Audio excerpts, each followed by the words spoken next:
If you're looking for one of the tiniest nanofish you can keep in a 5-gallon tank, everybody always goes, oh, you gotta keep chili rasboras. They look super washed out in the fish store, but if you take them home, feed them really well for 3 to 6 months, then they'll start to color up, right? Well, I've had these babies for 9 months, so let's talk about their care requirements and see if they're worth it. Hi, I'm Irene with girltalksfish, here with practical tips for busy fish keepers like you. And I had this 5-gallon office tank that needed something in it after Sonic the Betta-fish left. So I see these chili rasboras at my local fish store and I get a group of 12 of them for $3 each. And normally all new fish I get always automatically go into my quarantine tub, and I add the quarantine med trio, which is basically proactively treating them with antibiotics, antifungal, and antiparasitic medications. But this time I was like, you know what? Maybe I'll try the more conservative route of treating like one medication 1 week at a time and see what happens. Well, within the first week, 3 chili rasboras died. And I was like, nope. I immediately dumped in the rest of the 2 medications and I didn't lose any more fish. So I'm not sure if that was a coincidence or not, but definitely not gonna do that again.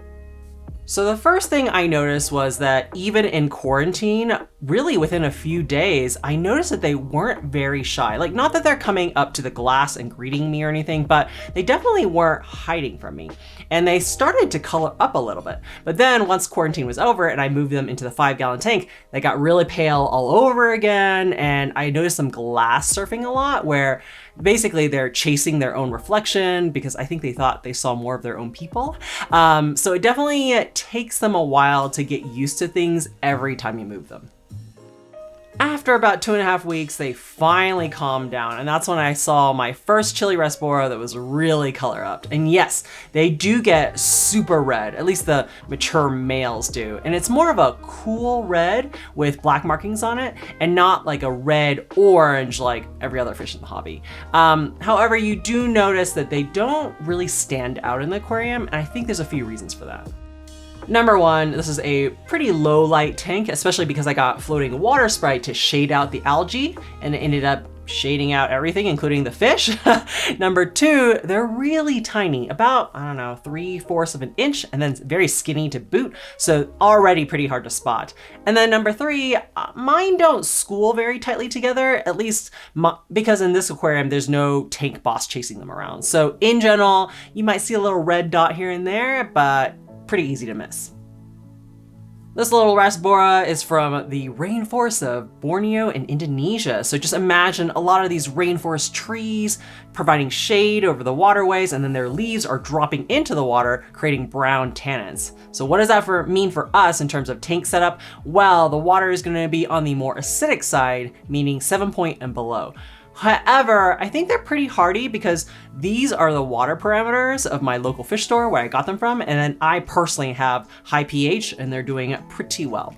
Also, like I mentioned before, there's lots of rainforest trees and leaves darkening the water, and so low light situations would make them feel more comfortable. In this tank, I've got a dwarf aquarium lily, lots of cryptocorynes, narrow leaf java fern, and that floating water sprite I talked about. And then finally, very slow current. They're not exactly the fastest swimmers, so I've got a sponge filter in here with them, which is good since it won't suck them up. Temperature, I hear they can go as low as 72 to 82 degrees Fahrenheit, which is, you know, nothing special. And then tank size, you could probably go as low as 3 gallons, although I have 9 here in a 5-gallon aquarium and their bioload is like nothing, which of course I do have a lot of aquarium plants in here sucking up all the nitrate.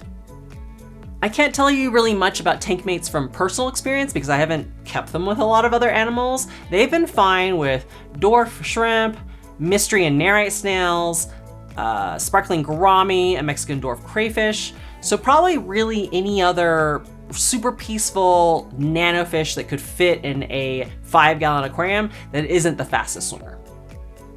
I wouldn't say they're the simplest fish to feed. Like, not that they're picky, but you can't just dump anything in there because it's gotta be really tiny or soft enough to take bites out of, like rapashi, but then they don't love rapashi because it sinks all the way to the bottom, and they really would prefer either floating or slowly sinking foods more in the middle of the water column.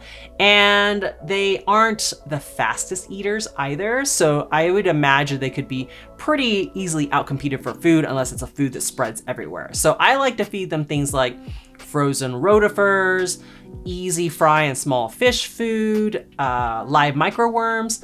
Probably my favorites would be crushed krill flakes and baby brine shrimp because it seems to bring out the red in my chili rasboras.